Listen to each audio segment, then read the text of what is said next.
Ito naman, pinagpaalam mo sa pamilya. Opo, attorney. At of course, they fully support your decision. Yes po, attorney.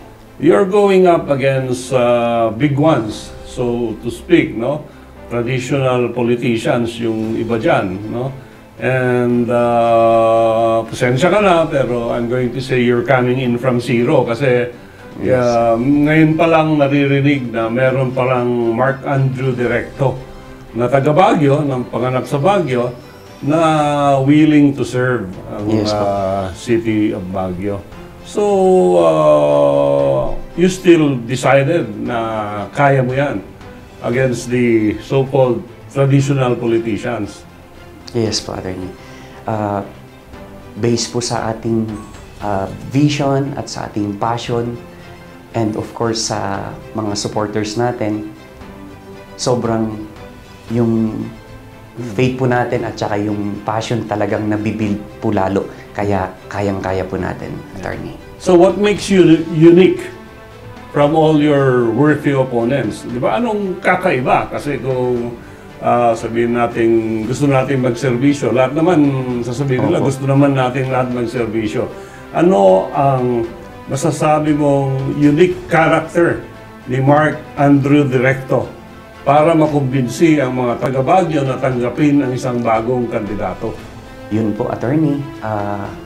Masasabi ko po na ang pagkakaiba ay meron po tayong totoong paglilingkod sa ating bayan and gusto ko po na ilapit yung totoong tulong sa ating mga kababayan, yung passion po natin at sincere po tayo na tumulong sa ating mga kababayan dito po sa Baguio City. At kung ako ay pupunta sa office mo sa City Hall, kailangan ko bang maki-appointment or harapin muna yung mga sekretary mo bago kita makausap? Ay, hindi na po, attorney. Yan po ang isang gusto ko pong mabanggit din sa ating mga kababayan. Ang kaigurutan po kasi, pag dito po sa ating lugar, pagka may bisita, straight po sila sa bahay niyan, sa mga bahay-bahay. Minsan po, yung iba hindi na nagpapaalam, diretso na sa bahay, kakatok na lang. Tapos, welcome po, welcome. So, na-practice po ng mga taga-Baguio before and gusto po nating iparamdam sa ating mga kababayan na welcome po sila lahat. And maganda nga po, kahit na sino po ang dumating, i-entertain po natin lahat. Wala na pong appointment, attorney, and welcome po kung sino po yung naunang dumating. Entertain po natin sila. At sabi nga po noon, magandang maglagay din po tayo ng coffee. Yung mga nag-aantay, mag-serve tayo sa kanila ng coffee, ang barako. Ibalik natin yung dating ginagawa ng taga-Baguio po. And you will be very accommodating now and of course in the future. Yes po, attorney. Since wala kang slate ng konsehal, you will be inheriting ang sangguniang panglungsod. Practically, whoever wins, no? Yes, Whoever yes. wins, how will you be treating the city council? Kasi dapat partners ang executive at saka legislative. Ano ang magiging relasyon mo sa sanggunian kung sakaling manalo ka sa 2025? Opo. Alam po natin dito sa ating syudad na pagka ang mga sanggunian po natin, meron po silang tinatawag natin na pagkakaisa. Lalo na po pag nakita nila na ang isang namumuno po ay maganda po ang plataforma, susuporta po ang mga yan. Kaya yan po ang isang pagkakaiba po natin dito sa ating lugar, sa ating syudad ng Baguio, na nagkakaisa po sila. Hindi po yung kung sino yung partido nila, but kung sino po yung nanalo, nagkakaisa po. At naniniwala po ako na magkakaisa po tayong lahat. So, regardless of political party, you will unite them para ituloy ang serbisyo publiko Yes po, sa tama po ating kayo, mga attorney. constituents sa Baguio. Talking about platform, syempre, again, it's a campaign time, so lahat merong plataforma. Pero ano ang naiisip mo na magiging principal agenda o mga priority agenda mo if ever you win in 2025? Noon po, attorney, ang city po natin ay palaging binabansagan na cleanest and greenest city in the Philippines. Dumating yung time na hindi na po.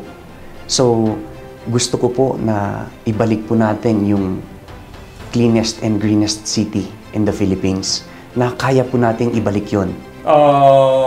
Cleanest and greenest. Yan, matagal na nga na hindi ko narinig na bumalik yung titulo na yan sa City of Baguio. Pollution. Ano ang magiging solusyon mo sa pollution dito sa city? Tama po kayo, attorney. Yun nga po, ang titulo ng ating syudad ay cleanest and greenest city in the Philippines.